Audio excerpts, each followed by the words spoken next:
The Department of Basic Education, in partnership with Cotlands and the United Nations Children's Fund, UNICEF, supported by the Lego Foundation, hosted a 3-day play conference in July 2016 at the Aviator Hotel in Kempton Park.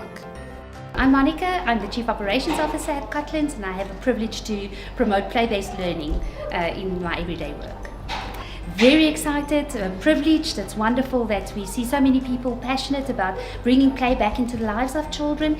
We all know that neuroscience has shown that the architecture of the brain is actually developed through play, and those neural pathways actually gets developed, and so we're very excited to be able to present and be part of the play conference. The play conference was aimed at addressing the need for play-based learning, particularly in early childhood, focusing on children from birth to those 9 years of age. The conference also focused on 3 main tracks: the importance of play for children, play-based learning in theory and practice, and the resources in developing a culture of play-based learning. Play is vitally important to children's intellectual, physical, social, creative, and emotional development, as it allows them to explore, discover, negotiate, take risks, create meaning, and solve problems, which are the important foundations for developing literacy, numeracy, and social skills. Through the conference, ECD experts were encouraged to explore better ways in which play can be integrated with the ECD curriculum for holistic development of children at an early age. It is envisaged that the ideas shared during this conference will enable those who run ECD centers to promote activities that enhance learning through play. Experts agreed that communication, collaboration, critical thinking, and creativity are important skills which converge when learning through play. In her keynote address, Dr. Julia Privalova-Kriya, Deputy Representative of UNICEF South Africa, stated that play is a fundamental children's right that is safeguarded in the Convention on the Rights of the Child, which South Africa ratified on the 16th of June, 1995. And it is also reflected in various policies and programs across the globe and in South Africa, that children learn best when they play. They need to play to learn and to develop.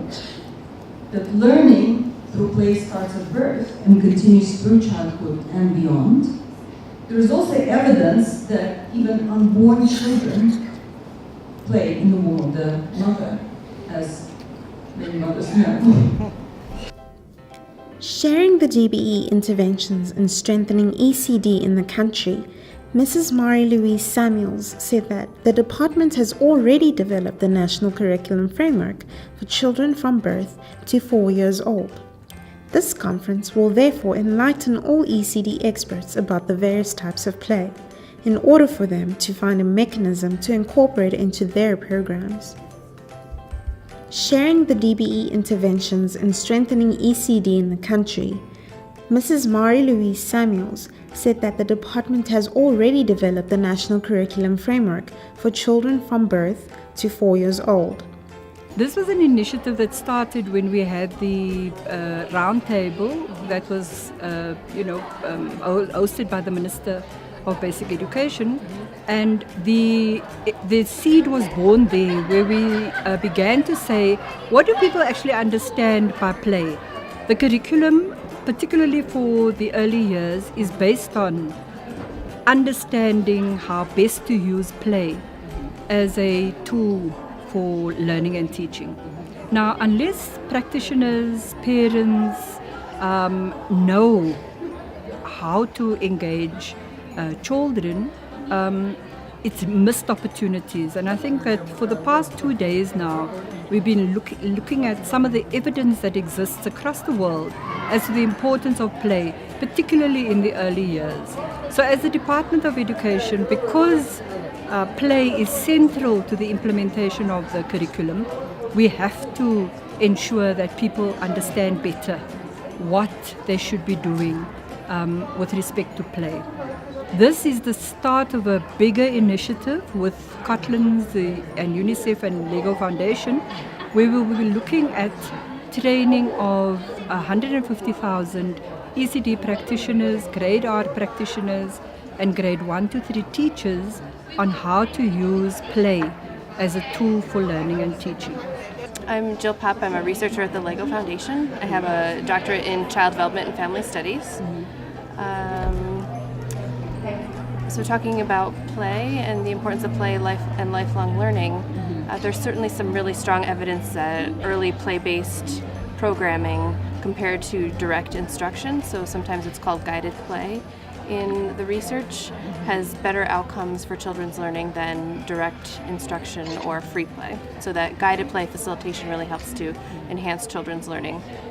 And we really believe that the skills that children develop through play, so the executive functioning, social, emotional, creativity, that all of those skills are really important for deeper learning and eventually lifelong learning, so that when children become older, they're better problem solvers, they're maybe better able to get along with their colleagues, to negotiate conflict, to come up with different solutions to problems, all of those things that they learned very early on. Well, I like to be hands-on in the research that I do, so even before a project starts, I like to go out to the community and talk to people and get to know the culture. And since I'm not from that area, it's really important to talk to local people to really get them excited about projects as well and to know what's important to them before you even start to do any type of intervention or research. Hi, my name is Peter, and I'm a co-founder of the Atolo social enterprise. What we've done is we've created a new innovative innovation called Talking Stickers. And the idea behind Talking Stickers is to promote play with children. We know that children around the world love playing, and stickers is one way that they can play. And we know that we needed a low-cost innovation to help children all around the world. So what we have is an example of a sticker that can be stuck on any object. And we have a device that we're building that's currently in the prototype phase. So the idea is, once this sticker is scanned, you hear the sound of the animal that it's showing. In this case, it's a monkey. Okay. But we understand the importance of vocabulary in a child's development. So what we also made these stickers is the ability for them to record. Okay. So these stickers are able to talk in any language that the mother or father speaks in. And we have other stickers, for example, like nursery rhymes. So here's an example that a child can scan this sticker here. And you hear a nursery rhyme play back. So the idea extends beyond just stickers. We can place stickers on the page of a book. And here I have an example of a dialogical book. And the idea here is that because we have the ability to record on a sticker, a parent or a caregiver can record the explanation of the picture on a page, and then the child can later scan that code and play back what that sound is. As a child advances in their developmental stages, a child themselves can record their own story behind each page and share their stories with colleagues and friends. My name is Oscarina. I'm from Ububele, an organization in Johannesburg, and I'm a counseling psychologist. I think it was a real pleasure to be here for 3 days, and I think I've learned a lot. Particularly, taking with me, I've learned that the African way of learning, the African indigenous knowledge that's within our communities needs to begin to be taken up, really, because I think we so focused on saying that we do not have much resources.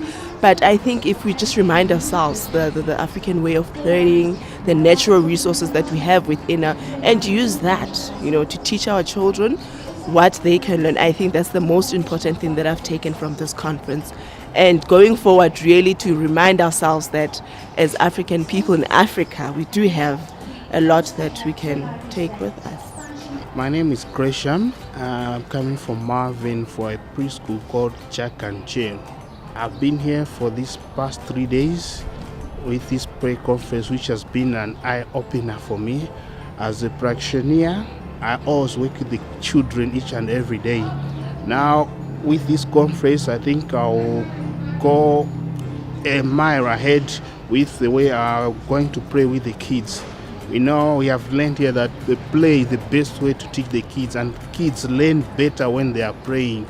And this conference has been an eye-opener, how we are going to pray with the kids and how we are going to implement new things we have learned here. Also, the most highlight is that we have to work with the parents to teach the kids to know, to give them freedom to play, whereby they express themselves and show what they can do and show their ideas, show their natural talent. We have to nurture them to grow that talent. I'm creative parenting expert Nikki Bush. I'm a speaker and I'm an author of 3 best-selling parenting books, Future Proof Your Child, Tech Savvy Parenting, and Easy Answers to Awkward Questions.